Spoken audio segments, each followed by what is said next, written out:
កូននឹកសើបែកប្រមាត់អងអកដីបាត់ដាច់នាងគង់រត់ខ្ញុំហើយនឹងមកកូនអ្នកមកទៅនឹងទីកូនបានរួមជីវិតមកពីលោកណាក់ធ្នមថា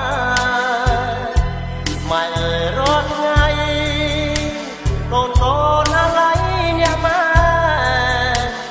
សូមសច្ចាបនបាឲ្យខ្ញុំជួបម៉ែ